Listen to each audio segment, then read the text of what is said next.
Hello friends, स्वागत है आपका एक बार फिर से हमारे इस YouTube channel Agastya online classes में, जहां आज हम ऑस्ट्रेलिया महाद्वीप के बारे में पढ़ेंगे। तो ऑस्ट्रेलिया महाद्वीप के बारे में आज हम किन-किन चीजों का अध्ययन करेंगे एक बार देख लेते हैं। आज के इस वीडियो में हम ऑस्ट्रेलिया महाद्वीप के भौगोलिक और राजनीतिक विवरण, यहाँ के प्रमुख पर्वत श्रृंखलाओं के बारे में, जलवायु, नदियां, खनिज तथा ऊर्जा संसाधनों के बारे में, पशुपालन एवं मरुस्थल के बारे में अध्ययन करेंगे। लेकिन ये अध्ययन करने से पहले आप सबसे एक छोटी सी रिक्वेस्ट है कि अगर आपने अभी तक हमारा चैनल सब्सक्राइब नहीं किया तो आप इसे सब्सक्राइब कर लें और इसके सामने स्थित बेल आइकन को क्लिक कर दें ताकि आगे आने वाले वीडियो का नोटिफिकेशन आपको मिल सके। और अगर आज का ये वीडियो आपको पसंद आता है तो आप इसे लाइक एंड शेयर जरूर करें। तो चलिए शुरू करते हैं आज का महाद्वीप, ऑस्ट्रेलिया महाद्वीप। ऑस्ट्रेलिया महाद्वीप के बारे में देखिए, हम जानते हैं कि ऑस्ट्रेलिया क्षेत्रफल की दृष्टि से ऑस्ट्रेलिया विश्व का सबसे छोटा महाद्वीप है। विश्व में 7 महाद्वीप है और 7 महाद्वीपों में सबसे छोटा महाद्वीप है ऑस्ट्रेलिया, जिसकी खोज ब्रिटिश नाविक कैप्टन जेम्स कुक ने 1770 ईस्वी में की थी। देखिए, ऑस्ट्रेलिया महाद्वीप ही जनसंख्या वाला एकमात्र महाद्वीप है जो पूर्ण रूप से दक्षिणी गोलार्ध में स्थित है। देखिए, पूर्ण रूप से दक्षिणी गोलार्ध में विश्व में 2 महाद्वीप स्थित हैं, ऑस्ट्रेलिया और अंटार्कटिका। लेकिन अंटार्कटिका एक निर्जन महाद्वीप है जिस पर वहां की जनसंख्या निवास नहीं करती, इसलिए फिर अंटार्कटिका के बाद केवल ऑस्ट्रेलिया महाद्वीप ही ऐसा बचता है जहां पर जनसंख्या भी निवास करती है और जो पूर्ण रूप से दक्षिणी गोलार्ध में स्थित है। देखिए, विश्व में ऑस्ट्रेलिया ही एकमात्र ऐसा देश है जो पूरे महाद्वीप पर विस्तृत है। यानी संपूर्ण ऑस्ट्रेलिया महाद्वीप पर सिर्फ एक ही देश स्थित है, वो ऑस्ट्रेलिया है। इसलिए इसे महाद्वीपीय देश या द्वीपीय महाद्वीप भी कहा जाता है। अब हम ऑस्ट्रेलिया का भौगोलिक विस्तार देख लेते हैं। तो ऑस्ट्रेलिया का जो भौगोलिक विस्तार है वो है 10 डिग्री से 40 डिग्री दक्षिणी अक्षांश तथा 114 डिग्री से 154 डिग्री पूर्वी देशांतरों के मध्य स्थित है ऑस्ट्रेलिया महाद्वीप। और मकर रेखा यानी 23.5 डिग्री दक्षिणी अक्षांश लगभग इसके मध्य से गुजरती है। देखिए, 23.5 डिग्री दक्षिण अक्षांश की स्थिति अगर हम देखें तो ये 23.5 डिग्री दक्षिण अक्षांश यानी मकर रेखा है जो लगभग ऑस्ट्रेलिया के मध्य से गुजरती है। ऑस्ट्रेलिया के पूर्व में इसकी भौगोलिक स्थिति देखिए, इसके पूर्व में प्रशांत महासागर। देखिए, पूर्व में ये जो महासागर का विस्तार है ये प्रशांत महासागर है, तो इसके पूर्व में प्रशांत महासागर स्थित है तथा पश्चिम में हिंद महासागर स्थित है। पश्चिमी भाग में जो महासागर स्थित है ये इसका पश्चिमी भाग है। यहाँ जो महासागर स्थित है वो है हिंद महासागर।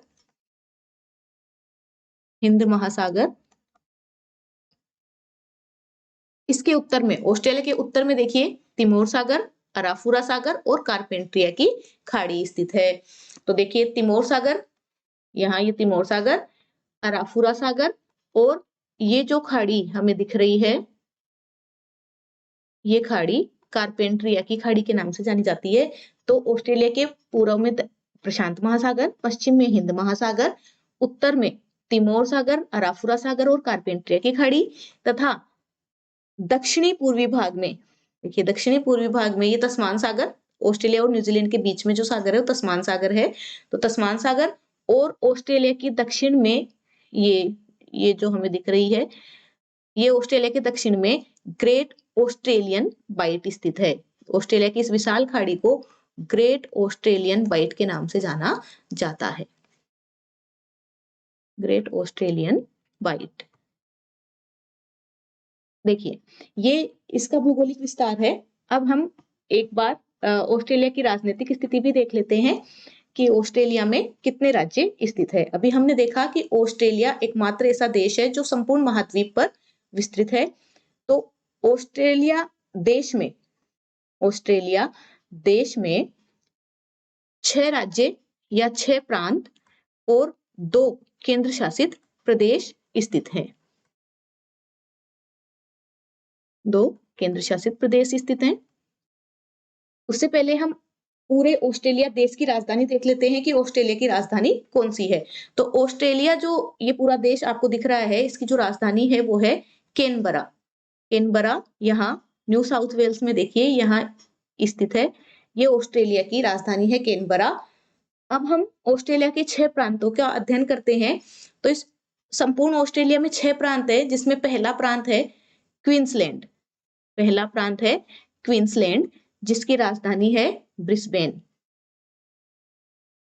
दूसरा जो प्रांत है वो है New South Wales. New South Wales की राजधानी है सिडनी। और जो ऑस्ट्रेलिया की राजधानी है कैनबरा, वो भी न्यू साउथ वेल्स में ही स्थित है। तीसरा जो प्रांत है वो न्यू साउथ वेल्स के दक्षिण में स्थित है। एक छोटा प्रांत है जिसका नाम है विक्टोरिया। विक्टोरिया की जो राजधानी है वो है मेलबोर्न। नेक्स्ट जो ऑस्ट्रेलिया का राज्य है वो है दक्षिणी ऑस्ट्रेलिया। दक्षिणी ऑस्ट्रेलिया जिसकी राजधानी है एडिलेड।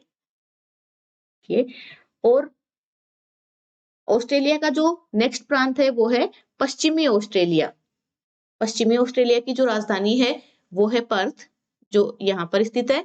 और जो छठा प्रांत है, जो छठा राज्य है वो है उत्तरी राज्य, जिसकी राजधानी है डार्विन। देखिए ये यहाँ इसके उत्तरी भाग में स्थित है डार्विन। तो ये ऑस्ट्रेलिया के 6 प्रांत हैं, Queensland, New South Wales, Victoria, दक्षिणी ऑस्ट्रेलिया, पश्चिमी ऑस्ट्रेलिया और उत्तरी राज्य, जिनकी राजधानियां क्रमशः Brisbane, Sydney, Melbourne, Adelaide, Perth और डार्विन है। ये इनकी राजधानियां हैं। और जो कैनबरा है वो ऑस्ट्रेलिया की राजधानी है। अब हम देख लेते हैं 2 केंद्र शासित प्रदेशों की स्थिति। तो 2 केंद्र शासित प्रदेशों में एक तो कैनबरा ही है जो ऑस्ट्रेलिया की राजधानी है, ये यहाँ का केंद्र शासित प्रदेश भी है। और जो दूसरा प्रदेश है केंद्र शासित प्रदेश, वो है देखिए दक्षिण ऑस्ट्रेलिया के दक्षिण में एक छोटा सा द्वीप स्थित है, तस्मानिया। तस्मानिया, तो ये जो तस्मानिया है ये भी यहाँ का केंद्र शासित प्रदेश है, जिसकी राजधानी है होबार्ट। ये यहाँ की राजनीतिक स्थिति है। अब हम अध्ययन करते हैं ऑस्ट्रेलिया के प्रमुख पर्वतों का। ऑस्ट्रेलिया में अगर प्रमुख पर्वत श्रृंखलाओं की स्थिति देखी जाए तो पहली प्रमुख पर्वत श्रृंखला है द ग्रेट डिवाइडिंग रेंज। देखिए the great dividing range Australia के पूर्वी तट पर फैली हुई है। ऑस्ट्रेलिया के पूर्वी तट पर फैली हुई है। देखिए ये हमें जो रेंज दिख रही है ये ग्रेट डिवाइडिंग रेंज है जो इसके पूर्वी तट पर फैली हुई है। और इस ग्रेट डिवाइडिंग रेंज का जो सबसे ऊंचा शिखर है वो है माउंट कोसियुस्को। माउंट कोसियुस्को इस ग्रेट डिवाइडिंग रेंज का सबसे ऊंचा पर्वत शिखर है, जिसकी स्थिति ये है। देखिए ये यहाँ पर माउंट कोसियुस्को पर्वत शिखर स्थित है। कोसियुस्को ये इस ग्रेट डिवाइडिंग रेंज का सबसे ऊंचा पर्वत शिखर है, जिसकी ऊंचाई है 2228 मीटर। 2228 मीटर। और ये इस ग्रेट डिवाइडिंग रेंज का सबसे ऊंचा शिखर होने के साथ साथ ऑस्ट्रेलिया का भी सबसे ऊंचा पर्वत शिखर है। तो ऑस्ट्रेलिया की भी सबसे अगर ऊंची पर्वत चोटी देखी जाए तो वो माउंट कोसियुस्को ही है, जिसकी ऊंचाई 2228 मीटर है। द ग्रेट डिवाइडिंग रेंज के अलावा ऑस्ट्रेलिया के दक्षिणी पश्चिमी तट पर, देखिए दक्षिणी पश्चिमी तट पर डार्लिंग रेंज, ऑस्ट्रेलिया के डार्लिंग रेंज की स्थिति अगर हम देखें तो ये इसका दक्षिणी पश्चिमी तट है। यहाँ पर एक पर्वत श्रृंखला पाई जाती है, वो है डार्लिंग पर्वत श्रेणी। डार्लिंग पर्वत श्रेणी। पूर्वी भाग में ग्रे माउंटेन, देखिए पूर्वी भाग में यहाँ पर ग्रे माउंटेन स्थित है। ब्रोकन हिल्स, यहाँ पर भी एक पर्वत श्रृंखला पाई जाती है ब्रोकन हिल्स नाम से। मध्य में मैकडोनाल्ड रेंज, ऑस्ट्रेलिया के लगभग मध्य में देखिए यहाँ पर मैकडोनाल्ड पर्वत श्रेणी पाई जाती है। तथा उत्तरी भाग में रेनॉल्ड रेंज, इसके उत्तरी भाग में अगर देखें तो यहाँ पर भी एक पर्वत श्रेणी है जिसका नाम है रेनॉल्ड रेंज। तो ये यहाँ की प्रमुख पर्वत श्रेणियां हैं। अब हम पढ़ेंगे ग्रेट बैरियर रीफ के बारे में। देखिए ग्रेट बैरियर रीफ वास्तव में एक प्रवाल भित्ति है, जो प्रवाल से बनी हुई चट्टान है जो समुद्र में पाई जाती है। तो ऑस्ट्रेलिया के पूर्वी तट पर, ऑस्ट्रेलिया के पूर्वी तट पर समुद्र में स्थित एक प्रवाल भित्ति जिसे ग्रेट बैरियर रीफ कहते हैं, यह मूंगे से बनी हुई चट्टान है जिसकी लंबाई लगभग 2000 किलोमीटर है। देखिए ऑस्ट्रेलिया के पूर्व में यहाँ पर एक भित्ति पाई जाती है जो प्रवाल से बनी हुई है, जिसे प्रवाल भित्ति कहते हैं, जिसकी लंबाई लगभग 2000 किलोमीटर है। ये ऑस्ट्रेलिया के पूर्वी भाग में समुद्र में पाई जाती है और इसे पानी में बगीचा भी कहा जाता है। ये विश्व की सबसे लंबी प्रवाल भित्ति है, ग्रेट बैरियर रीफ, जो ऑस्ट्रेलिया के पूर्वी भाग में स्थित है और इसे पानी में बगीचा भी कहा जाता है। अब हम बात करते हैं ऑस्ट्रेलिया में पाई जाने वाली जलवायु की।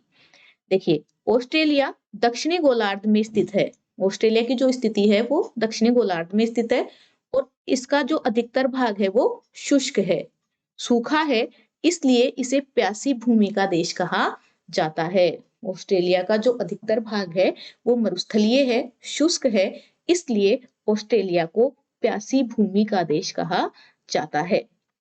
ऑस्ट्रेलिया का भीतरी भाग शुष्क मरुस्थलीय तथा अर्ध मरुस्थलीय है। देखिए ऑस्ट्रेलिया का जो भीतरी भाग है वो शुष्क मरुस्थलीय तथा अर्ध मरुस्थलीय है।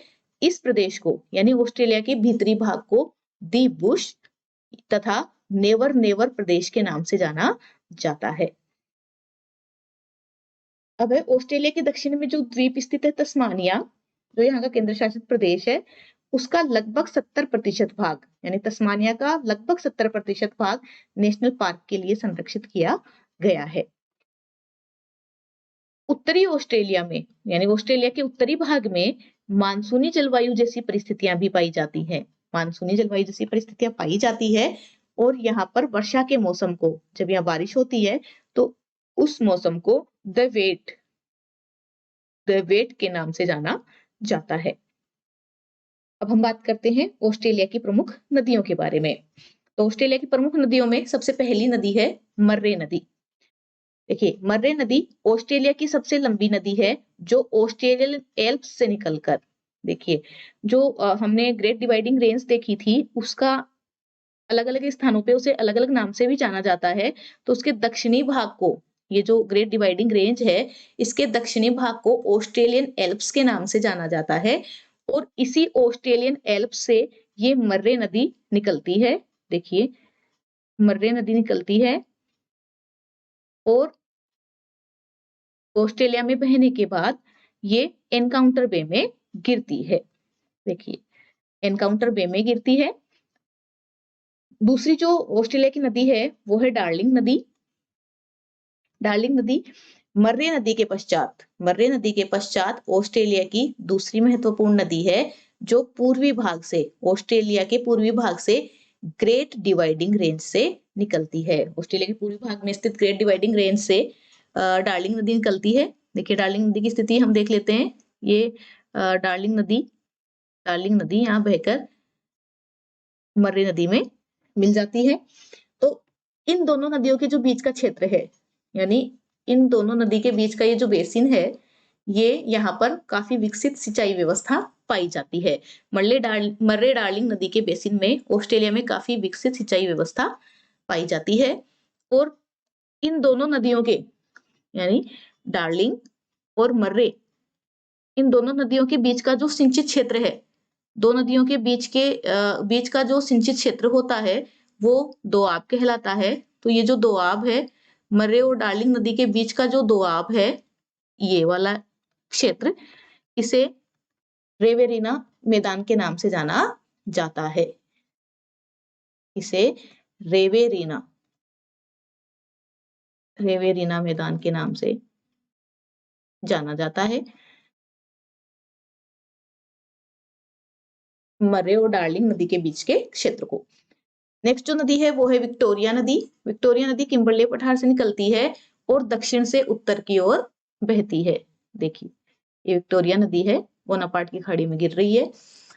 नेक्स्ट जो नदी है वो है स्वान नदी या इसे स्वेन नदी भी कहते हैं और इसकी खास बात यह है कि पश्चिमी ऑस्ट्रेलिया की जो राजधानी है पर्थ, वो इस नदी पर बसी हुई है। अब हम देखेंगे ऑस्ट्रेलिया के खनिज तथा ऊर्जा संसाधन। खनिज तथा ऊर्जा संसाधनों में देखिए ऑस्ट्रेलिया में कोयला, लोहा अयस्क, मैंगनीज, टिन और बॉक्साइट के विशाल भंडार मौजूद हैं।